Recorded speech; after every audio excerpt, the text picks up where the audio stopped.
Ketika kita ngomong sama misalnya orang Medan, kita berusaha untuk gaya-gaya Medan. Kita ngomong dengan orang Padang, kita gaya-gaya Padang. Dengan orang Betawi, gaya Betawi. Kemarin saya ceramah di Malaysia, berusaha untuk Melayu. Yang keluar Ipin Upin. Betul gitu. Pada ketawa mereka, ini Ustadz apa sih gitu. Kenapa? Karena pengen akrab kan dengan mereka. Kenapa sih kita susah banget mau akrab sama Allah, sekedar mengatakan bismillah, insya Allah, masya Allah, alhamdulillah. Ringan banget sehingga kita akrab sama Allah. Sebagaimana kita akrab dengan hamba Allah dan kita merasa kalau akrab dengan seseorang kita akan dapat kebaikan dari orang itu. Minimal penerimaan publik, minimal orangnya mau jadi teman kita, minimal orangnya mau ngobrol sama kita gara-gara kita pakai bahasa yang nyambung dengan dia. Kita terus berusaha untuk akrab dengan makhluk. Apa susahnya kita akrab dengan Khalik? Padahal Allah nggak membuat syarat yang rumit agar kita akrab dengan dia. Enggak. Akrab dengan cewek itu susah. Nggak modal. Berapa kali traktir belum akrab juga. Hujan-hujanan kayak film India. Ya nggak akrab juga. Udah jadi first likers sekian tahun nggak akrab juga. Nggak di fallback. Itu susah, mau akrab dengan manusia itu susah. Tapi Allah yang jauh lebih berharga daripada apapun memudahkan kita akrab dengan dia. Ketika kita bilang bismillah, Allah langsung ingat kita. Allah nggak bilang, lo siapa? Enggak. Kita bilang insya Allah, emang kita kenal? Enggak, Allah nggak ngomong kayak gitu. Manusia yang kayak gitu, ketika kita mention dia kadang-kadang kayak apaan sih gitu. Sok kenal, sok dekat gitu kan. Kalau Allah nggak apa-apa, kita sok-sokan. Saya akrab banget sama Allah, nggak apa-apa, Allah senang digituin. Artinya udah dimudahin banget sama Allah. Apalagi sih yang bikin kita nggak mau berzikir. Udah banyak banget janji-janji Allah yang hebat tentang zikir. Apalagi yang membuat kita terhalang dari zikrullah. Ini poin kedua, bahwa ternyata keutamaan zikir itu luar biasa, termasuk fazkuruni azkurkum. Poin ketiga. Gimana cara kita berzikir dalam kehidupan sehari-hari kita? Apakah harus selalu dengan verbal? Subhanallah, Masya Allah dan seterusnya? Ya, verbal. Apakah harus ada yang lain? Banyak. Zikir itu bisa verbal. Zikir itu bisa fikiran. Ketika kita mengingat Allah, ketika kita berprasangka yang baik tentang Allah, itu namanya kita berzikir. Karena arti zikir itu bisa menyebut, bisa mengingat. Bahkan orang yang beramal solih melakukan satu kebaikan karena Allah itu juga termasuk berzikir. Bahkan dengan perasaan juga bisa berzikir. Gimana perasaan yang berzikir? Perasaan cinta kepada Allah itu zikir. Perasaan rindu kepada Allah itu zikir. Perasaan takut kepada Allah itu zikir. Perasaan kagum, takjub kepada kebesaran Allah itu zikir. Perasaan marah karena Allah, bukan kepada Allah. Marah karena Allah itu zikir. Benci karena Allah itu zikir. Malu itu zikir. Kalau perasaan kita itu diniatkan karena Allah, cuma niat, ringan banget, udah termasuk orang yang berzikir. Cuman nih niat, cuman ingat, udah masuk orang yang berzikir. Orang yang wadzakirin-Allah katsiran wadzakirat, orang yang mengingat Allah sebanyak-banyaknya. Ingat, kapan kita ingat Allah? Banyak dalam setiap adegan kehidupan kita. Dan mengingat Allah itu tematik. Nggak harus selalu mengingat Allah dalam arti Allah. Oh ya, saya ingat Allah. Enggak, itu kurang tematik, kaku.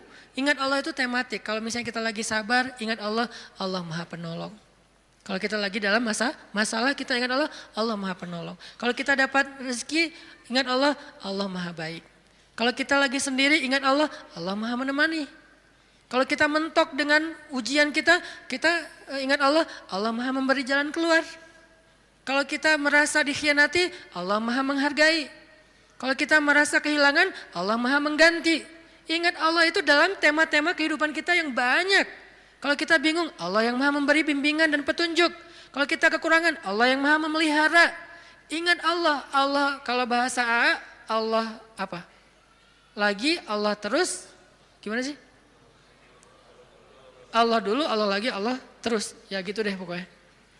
Allah dulu, Allah lagi, Allah terus, semudah itu mengingat Allah. Jadi nggak perlu ribet.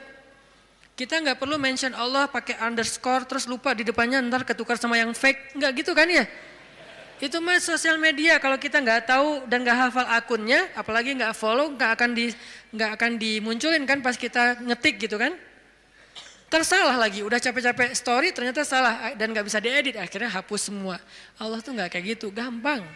Ingat aja, ketika kita ingat Allah, saat itu juga Allah ingat kita. Ana inda dhanni abdi bi, aku tergantung prasangka hambaku kepadaku. Jadi kalau kita pengen Allah ingat Allah. Langsung saat itu juga Allah ingat kita. Langsung. Sehingga ketika Nabi dan Abu Bakar terkurung di dalam gua Thur, Abu Bakar sempat lupa, manusiawi. Gara-gara khawatir terhadap keselamatan Nabi, Abu Bakar mengatakan, ya Rasulullah kita cuma berdua. Lupa, harusnya bertiga. Ya Rasulullah kita cuma berdua, ya Rasulullah kita cuma berdua. Musuh kita banyak, gimana ini? Nabi mengatakan, ma dhannuka bitsnain? Allahu salisuhuma. Kenapa kamu pikir berdua ya Abu Bakar? Bukankah Allah yang ketiga? Baru kalau udah ingat Allah, la tahzan, innallaha ma'ana. Udah gak usah khawatir Abu Bakar, Allah bersama kita. Ketika Nabi berprasangka Allah bersama kita, maka Allah persis seperti persangkanya bahwa Allah bersama mereka. Langsung Allah palingkan wajah musuh-musuhnya dari melihat ke bawah. Gak ngelihat ke bawah, ke semua arah dilihat kecuali ke bawah. Ngelihat ke atas, ada nggak di tebing atas? Nggak ada. Ngelihat ke depan, di balik bukit ada nggak? Nggak ada. Ngelihat ke kiri, di sebelah sana ada nggak? Nggak ada. Lihat ke kanan, di ujung sana ada nggak? Nggak ada. Di belakang, mungkin mereka udah lari, nggak ada. Semua arah dilihat, tapi ke bawah nggak. Kenapa? Allah yang mengarahkan pandangan mereka. Kenapa Allah arahkan pandangan mereka? Karena Allah terlibat dalam urusan itu. Kenapa Allah terlibat? Karena hambanya berprasangka Allah bersama kita. Ada riwayat mengatakan muncul laba-laba bikin sarang. Ada riwayat mengatakan muncul merpati bikin sarang di situ. Tetapi riwayat yang paling kuat, walaupun kita respect dengan semua pendapat ulama, tapi yang paling kuat di antara semua pendapat itu, memang Allah palingkan wajah mereka untuk tidak melihat ke bawah. Padahal kalau mereka ngelihat gini aja, nggak usah ngintip jauh-jauh. Cuman gini doang, udah kelihatan tuh di bawah. Karena guanya bukan gua, lubang kecil. 2 orang duduk di situ, sempit. Kalau mereka ngelihat ke bawah kayak gini, gua tahu nih, ini kaki siapa nih? Ketahuan, kelihatan. Kenapa sih nggak ngelihat ke bawah? Padahal ngelihat ke bawah itu sesuatu yang paling mudah dan kita sering banget ngelihat ke bawah. Tapi di waktu itu benar-benar nggak kelihatan ke bawah. Semua ngelihat muter sampai mereka munyer, sampai mereka pusing. Tapi ke bawah enggak. Luar biasa ya. Berarti Allah bersama Nabi dan Abu Bakar. Kenapa? Karena Nabi mengatakan Allah bersama kita. Jadi saat kita ingat Allah, saat itu juga Allah ingat kita.